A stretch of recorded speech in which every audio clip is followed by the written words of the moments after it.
महाराज जी, लोग तो कहते हैं कि जिह्वा से नाम जप करने से कोई लाभ नहीं मिलेगा। कहते कर में तो माला फिरे, जीव फिरे मुख माही, मनुआ तो चहुं दिस फिरे, यह तो सुमिरन नाहि।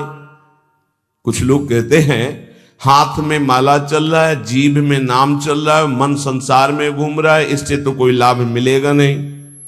तो महाराज जी, प्रायः नाम जब तो ऐसे ही होता है प्रारंभ में, तो उसको तो कोई फल ही नहीं मिलेगा। अरे ऐसा कहने वालों की बिल्कुल बात मत सुनो पूज्य उड़िया बाबा, ऐसा कहने वालों की बिल्कुल बात मत सुनो, उन्हें कहने दो।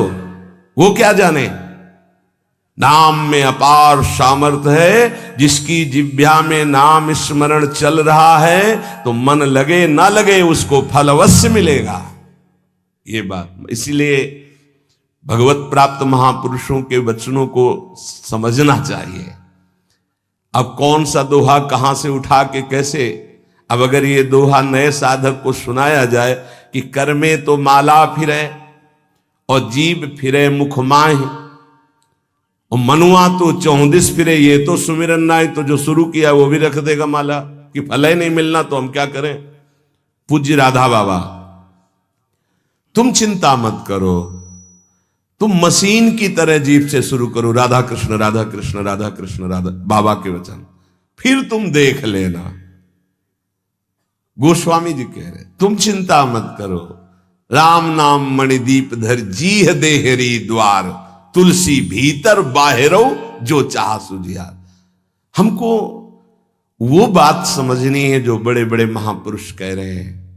ऐसे लोगों की बात देखो, बाबा ने पहला शब्द उत्तर में ऐसे कहने वालों की बिल्कुल बात मत सुनो, उन्हें कहने दो, क्या जाने नाम में कितनी अपार सामर्थ्य है।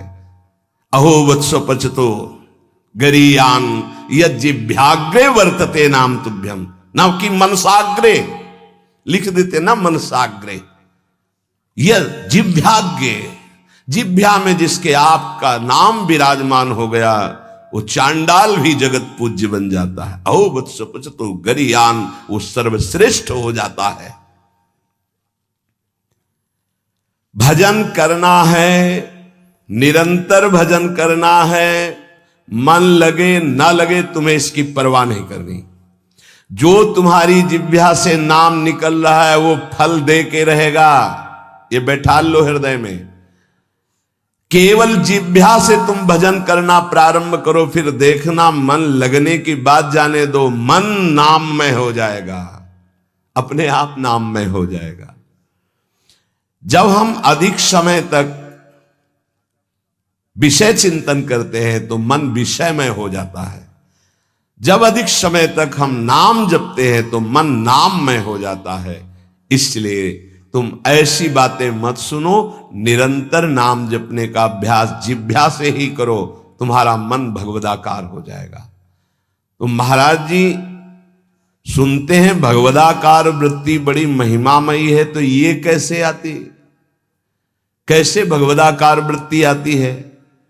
तीव्र अभ्यास और निरंतर स्मरण से जब क्षण क्षण में वृत्ति हमारी भोगों की तरफ जाती है, उस वृत्ति को हटाकर हम नाम में लगाते हैं तो नामाकार वृत्ति, एक एक वृत्ति जब नाम में लगने लगती, नामाकार वृत्ति प्रभु के रूप में लगने लगती तो भगवदाकार वृत्ति, तत्व चिंतन में लगती है तो ब्रह्माकार वृत्ति।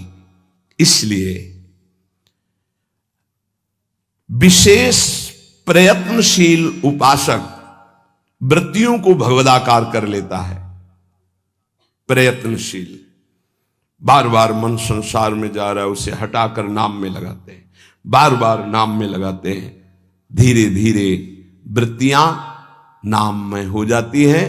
जब स्वतः एक एक वृत्ति नाम में हो जाती है तो भगवदाकार, मंत्राकार, नामाकार, ब्रह्माकार ऐसे शब्दों से कहा जाता है। ये केवल बातें बनाने से नहीं होता, पुरुषार्थ, तुम्हें भगवत कृपा से सामर्थ्य मिली ही ऐसी। उपासक प्रधानता कृपा की मानता है, अपने पुरुषार्थ की नहीं।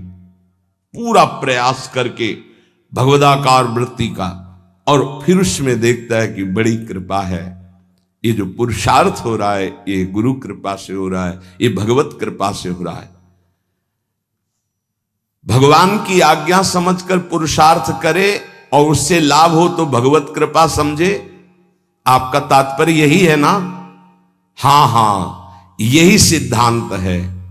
ऐसा ही करना चाहिए। ऐसा करने से अभिमान नहीं होता। क्या? कि प्रभु की आज्ञा है कि मनुष्य जन्म में भगवत प्राप्ति करे, गुरु की आज्ञा है कि इस उपासना के करने से भगवत प्राप्ति होती। तो हमें जितना पुरुषार्थ मिला है, सामर्थ्य मिली, हम पूरी सामर्थ्य लगाकर साधना करते हैं, नाम जप करते हैं, पर हम ये देखते हैं कि ये सब भगवत कृपा से हो रहा है। प्रभु की कृपा से ही हमारी भजन मार्ग में रुचि हुई, भजन बना, पुरुषार्थ बना, इस सब कृपा से। तो अभिमान नहीं आएगा। महाराज जी आप तो नाम जपने के लिए कह रहे हैं, लेकिन बहुत से विद्वान लोग नाम नहीं जपते। क्यों नहीं जपते? भैया नाम जप करना तुमने कोई साधारण समझ रखा है? भगवत कृपा के बिना भगवान नाम नहीं लिया जा सकता। हरिवंश कृपा हरिवंश कहें, हरिवंश कहें, हरिवंश लहें। हरिवंश कृपा हरिवंश कहें, हरिवंश कहें, हरिवंश लहें। हरिवंश की कृपा से श्री हरिवंश जो श्री हरिवंश कहते हैं, उनको हरिवंश की प्राप्ति होती है। अर्थात वृंदावन में विराजमान सहचरियों के मध्य में श्यामा श्याम हा हरि रा राधा बा वृंदावन सा सहचरी, उनकी प्राप्ति होती। हम राधा राधा बोल रहे तो किशोरी जी बुलवा रहे इसलिए बोल रहे, कृष्ण कृष्ण बोल रहे तो जेई कृष्ण ते नाम, मानो साक्षात भगवान कृष्ण नाम से स्फुरित हो रहे, साक्षात प्रिया जो राधा नाम से हमारी जिह्वा में विराजमान। तो ये जरूरी थोड़ी है कि विद्वान है तो भगवत कृपा पात्र ही है। भगवन नाम भगवत कृपा पात्र जन जपते हैं। भगवत कृपा के बिना नाम नहीं निकल सकता जिह्वा से। तो क्या एक उपासक अन्य नामों को जप सकता है? अन्य नामों का कीर्तन कर सकता है? अन्य रूपों का पूजन कर सकता है? एक उपासक जो किसी एक उपास्य देव में है, वो बहुत से उपास्य देवों की पूजा या नाम कीर्तन या नाम जप कर सकता है। अच्छी तरह, उत्तर अच्छी तरह कर सकता है, परंतु ये साधारण भक्ति में, गौड़ी भक्ति में, वैधि भक्ति में, अनुरागात्मिका भक्ति में नहीं। बाबा उत्तर दे रहे। तो जब हम वृंदावन की भूमि से भक्ति की बात करते हैं थे प्रेम भक्ति, प्रेम लक्षणा भक्ति की बात, इसीलिए रसना कटो जो अन रटो, निरखी अन फुटो नयन, श्रवण फुटो जो अन सुनो, श्री राधा जस बैन। जैसे प्रश्न करते हैं एकांतिक में कुछ भक्त उपासक कि हम तो अमुक अमुक अमुक अमुक बहुत भगवान विराजमान किए हैं, तो सब भगवान के स्वरूप हैं, आप मना क्यों करते हो? नहीं, मना नहीं है। साधारण भक्ति तो सबकी ऐसी होती है, लेकिन जब अनुरागात्मिका भक्ति, प्रेम लक्षणा भक्ति की बात आती तब अनन्यता आ जाती है। जैसे गोस्वामी जी सियाराम में सब जग जानी कह रहे हैं, फिर ये जब उनकी अनन्यता की बात सुनो तो कह रहे हैं बने तो रघुवर ते बने और बिगड़े तो भरपूर, और तुलसी औरंते बने ताबन पे धूल। जब सियाराम में सब जग जानी तो और कौन बचा? यहां ज्ञान नहीं, ये प्रेम अनन्यता है। एक भरोसो, एक बल, एक आस विश्वास, एक राम घनश्याम हित, चातक तुलसीदास। जैसे चातक आकाश से बरसे हुई स्वाति की बूंद के सिवा और कुछ ग्रहण नहीं करता, ऐसे ही प्रेम भक्ति मार्ग का उपासक अपने आराध्य देव के नाम रूप लीला धाम के सिवा अन्य उसकी कोई भावना ही नहीं रहती।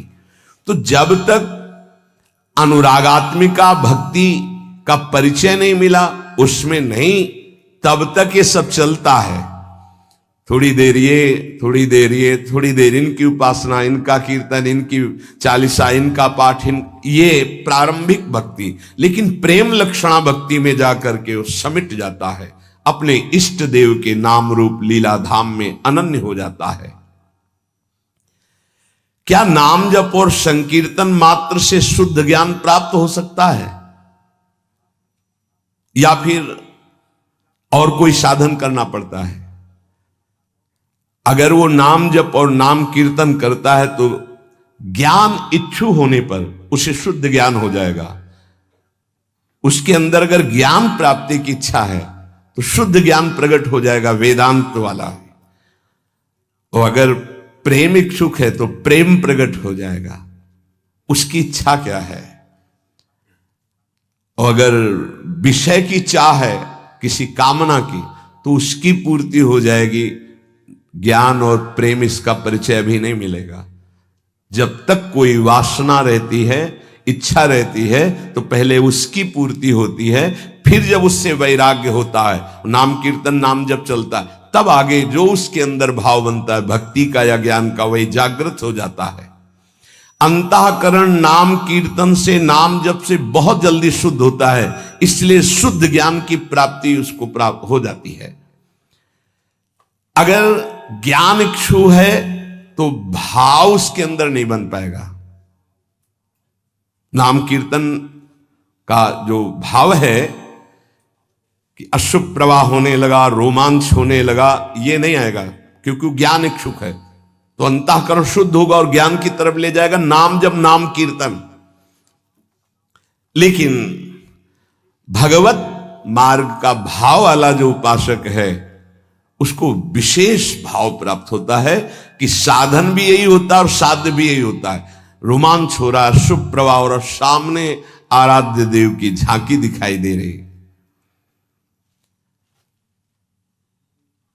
कुछ तो विद्वान कहते हैं योग मार्ग से ही चित्त शांत होता है। क्या यह ठीक है? तो क्या न पूज्य बाबा का उत्तर, तो क्या वो ये नहीं जानते कि नाम जप करना योग है?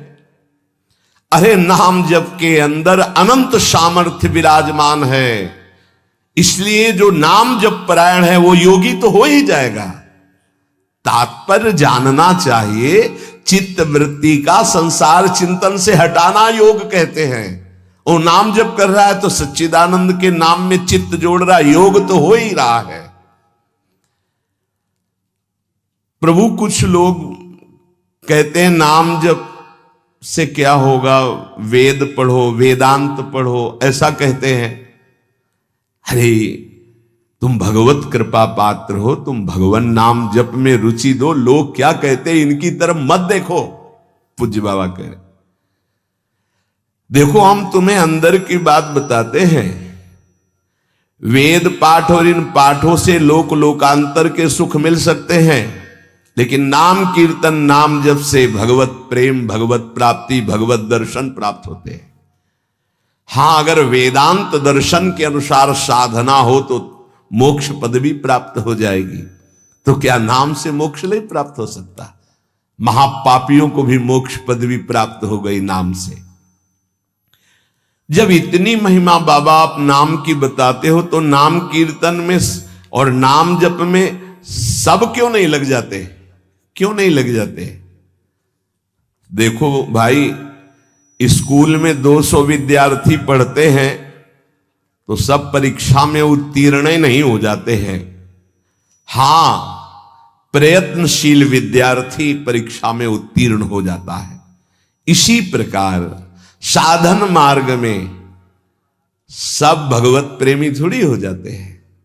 हां, प्रयत्नशील, पुरुषार्थशील, ये आलसी, प्रमादी, कायरता, ये भजन मार्ग में सिद्ध थोड़ी होते हैं। ऐसे आलस में पड़े हैं, प्रमाद जो नहीं करना चाहिए वो कर रहे हैं, कायरता कि द्वंद्वों को सहने से डरते हैं। नहीं, ये सूरवीरों का मार्ग है। बार बार जब नाम जप किया जाता है तो कोई भी निष्ठा हो सब जागृत हो जाती है। बाबा कह रहे समस्त आसक्तियों का नाश करके तुम्हें भगवन्निष्ठ बनना है, किसी की बात नहीं सुननी। नाम जप से, नाम कीर्तन से जितनी जल्दी तदाकार वृत्ति होती उतनी किसी और साधना से नहीं होती। जो नाम जप करते हैं, नामी सदैव उनकी रक्षा में उनके पास रहता है। इसलिए तुम अपनी धारणा बनाओ, दूसरों की बातें मत सुनो। तुम जैसी जैसी धारणा पुष्ट करते जाओगे वैसा तुम्हें अनुभव होता जाएगा।